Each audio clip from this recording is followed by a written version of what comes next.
Hey folks, welcome back to Guitars of the Week. My name is 3-Chord Dave, and here we are. It's Guitars of the Week time. But before we do that, hit that subscribe button, will you? Just hit it right now. Hit that notification bell and choose all notifications. Did you know that over 70% of the people who watch this channel on a regular basis have not subscribed? Is that you? Hit that subscribe button, and here's why. We do some very cool guitar content on the channel, some more stuff coming in the next few weeks and months, new content that you haven't seen before, and 3-Chord Dave Live happens every Saturday. And you know what's happening on 3-Chord Dave Live? All kinds of things. We talk about guitars, music, movies, rock, everything. It's all there for about 2 hours on a Saturday. It's a very cool experience. We want you to be part of it. And guess what else? We've given away guitars. That's going to happen again very soon. So make sure you're subscribed and don't miss an episode of 3-Chord Dave Live.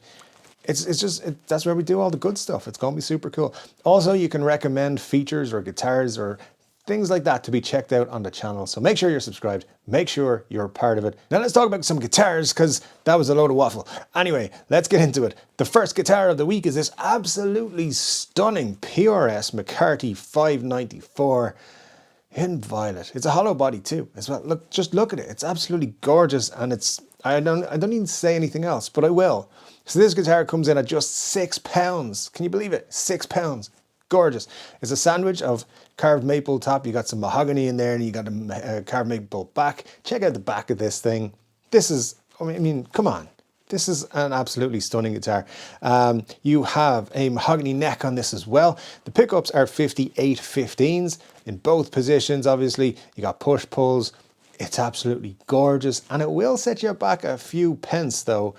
6,456. I'm just going to call that 6.5 grand. But look at it. It is stunning. If you've got money to burn and you like PRS, and who doesn't like PRS guitars? This is amazing. Pretty cool, lovely looking, amazing guitar. I honestly think that they've done probably one of the best finishes I've seen from PRS in a long time on this. So that's why it's Guitar of the Week #1. Now number 2 is a very interesting guitar. It's this one right here. It's the Orville. Yeah, it's an Orville Les Paul. It's a quilt top, and it's got a matching quilt top headstock veneer, which is cool and makes the guitar even more desirable. It also comes in a hardshell case that I think is kind of green-like, and it looks cool. And the overall package looks great. Anyway, this is an Orville by Gibson. Gibson, of course, own loads of brands that they put out cheaper versions of their guitars on. Orville tended to be sold out in places like Japan and so forth, but they did, of course, do a very, very cheap line of Orvilles at one time, but this is the real deal. This is from 1996. Yeah, so when I was preparing this video, I was like, hey, it's a 16-year-old guitar, not bad. No, 1996 was 26 years ago. So yeah, this is an old guitar now. It was 26 years old. So so in fairness, the condition's not bad for a 26-year-old guitar. Not perfect, not immaculate, and not mint. Some buckle worming on the back there, but you do have some Gibson pickups that have been installed. You got a 490T and a 498R. CTS pots are in there as well, so you've got pretty good setup here. You've got a mahogany body, a maple cap. You've got the maple veneer, as I said, on the headstock, so you've got matching headstock, which is very cool. And overall, it's something different. You don't see Orvilles that look like this every day. Now, this guitar is going to come in at €1,962. But I'm just going to throw it out there. The condition that it's in is not, as I said, it's not mint condition. It's not perfect.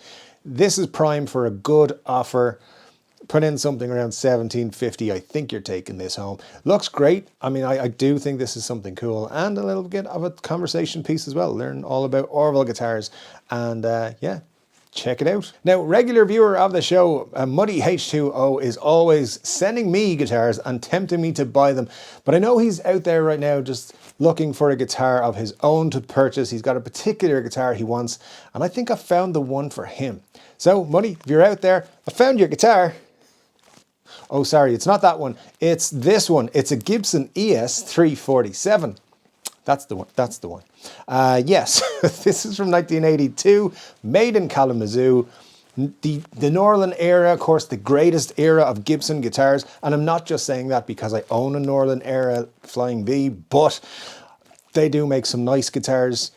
They made some shit ones as well, but they made some nice ones. And this is it. So essentially, It's a classy 335, 345 mashup. It's got all the things that you really want in an ES guitar.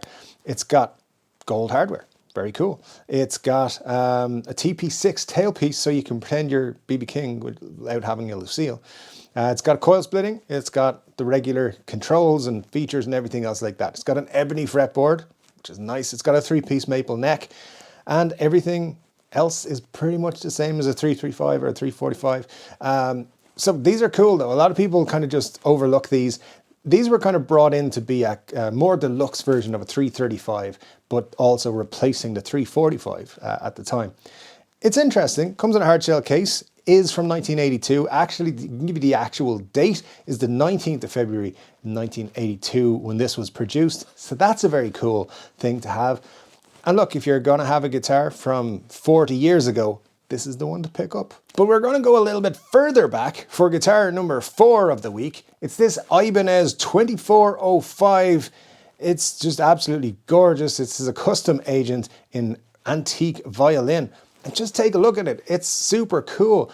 And of course, 1974, mid-70s, Ibanez were making some guitars that were later the subject of a lawsuit by some guitar company called Gibson, and they had to stop making them. But essentially what we're looking at here is a Les Paul clone, and right down to a pancake body. So exactly what Gibson were making in the 70s. You got super 70s Ibanez pickups here. Look at the pickguard on this. Even the pickguard is super fancy. They put some serious craftsmanship into these guitars. Of course, made in Japan. Some very cool stuff was made coming out of Japan in the 70s, guitar-wise at least. You have the F5 fretboard markers, inlay markers. You've got the F5 headstock as well.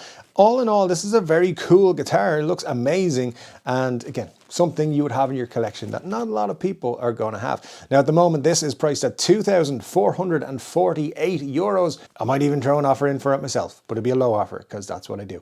Anyway, that's a very cool guitar from 1974, but we've got something a little bit more recent for guitar number 5. And just before I mention guitar number 5, I just want to let you know all the links to these guitars are in the description below at the very top there. However, they're not affiliate links. They're just links straight to Reverb, so don't worry about it. They're not kicking back to the channel if you do click that. But if you want to support the channel, there's links to merch and stuff like that in the description below. You can check out all the different ways you can support the channel in the description underneath all the information about the video. And don't forget to check out Guitar Wish List that happens every Monday. Some cool guitars get featured, and how you get your guitar, your favorite guitar mentioned on it is to come to 3 Chord Dave live on a Saturday and tell us what you want us to do.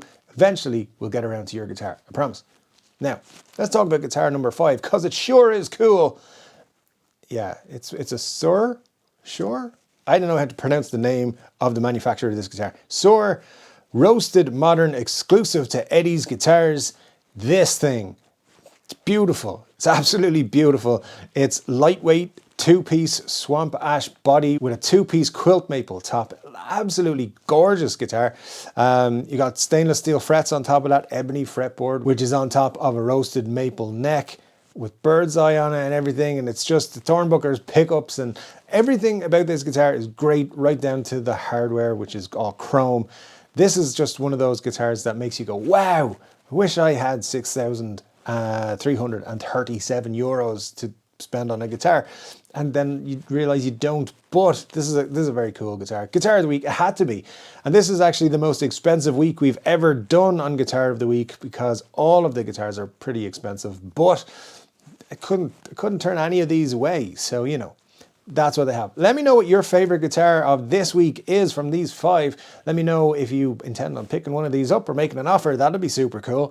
And don't forget, new guitar videos come out all the time on this channel. We do regular videos on a Monday and a Wednesday. There's always something on either a Tuesday or a Thursday.